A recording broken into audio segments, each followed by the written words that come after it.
I'm Kim Boekbinder. I call myself the Impossible Girl. I'm here to tell you about my creative process, which I call creative anarchy. And it's not a political movement. I'm not talking about destruction or mayhem.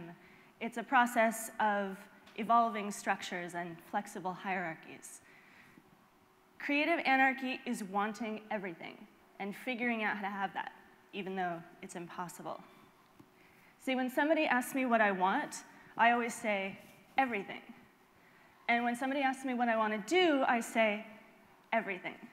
Now, the problem with having everything is that you can't. And the problem with doing everything is that you really can't. I know because I've tried. I know, but I keep trying, because in a universe of endless possibilities, how can I choose? So when I was invited to do this talk, and the talk could be about anything, I thought, great, I'm going to talk about everything. And then I got lost in a sea of endless possibility. It's a beautiful sea, and you can drift forever, but you don't get anywhere until you set a direction. And the minute you do that, the minute you say this way and not that way, you end those possibilities. And for somebody like me who wants everything, that's really painful. Given the choice between two things, I always choose all three. But it's this wanting everything that led me to creative anarchy. Because I can't choose between this idea and this idea, and this idea and this idea and this idea. They're all equally creatively interesting, and they're all colliding around in my brain, smashing against each other, creating new concepts. Sometimes it feels like wanting everything and trying to have it turns my head into a particle collider for ideas.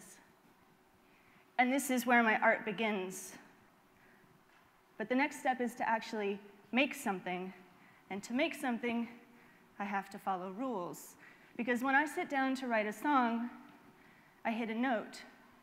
And before I hit that note, there is no song, only the endless possibility of every song happening simultaneously, a deafening cacophony of silence. So I hit that note, and that note is a rule because it dictates which of the notes can follow it, collapsing possibilities. And the next note becomes a subsequent rule, collapsing even more possibilities. But as I play and the song unfolds, I find that the rule that limits me is the path that draws me forward. The limitation is the structure that gives shape to what I'm creating. As a creative anarchist, I want absolute creative freedom. But to create something, I need rules, which is a paradox. So I deal with it by making rules for myself. I decide on notes and key and meaning. My last album was a space album, and having that focus helped me make something coherent and epic and beautiful. But I also wanted to make a pop album so it would be fun to listen to and great for dancing. But pop is quite conventional and maybe a little bit boring, and I also like experimental music. So I took glitchy noises made from sonifying scientific data, and I collided that with pretty pop songs. Then I enlisted the help of scientists, astronomers and astrophysicists to help me make a dance album, which is what you do with scientists, right? And then because I like electronic music, but I also like acoustic music, I collided a folk instrument with synthesizers to make something that sounds both incredibly alien and totally from the planet we're standing on. And this is where the freedom comes in, by colliding all these rules together.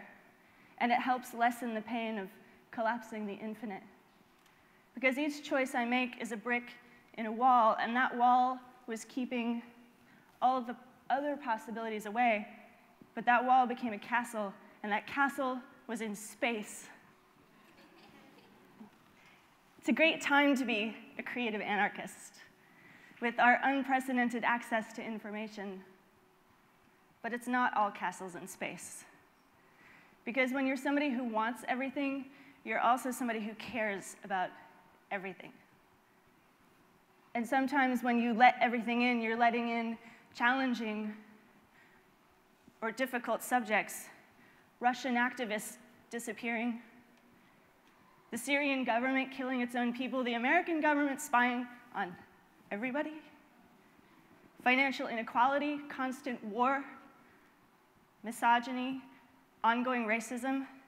It can get really intense when you let everything in.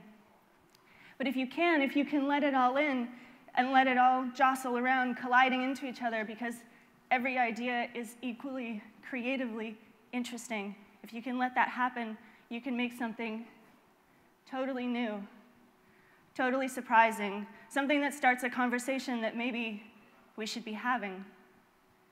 Music is my medium, but my work is just part of a larger conversation. My particle collider came up with space science and pop music.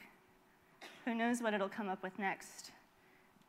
And your work is part of a larger conversation. Your voice is vital,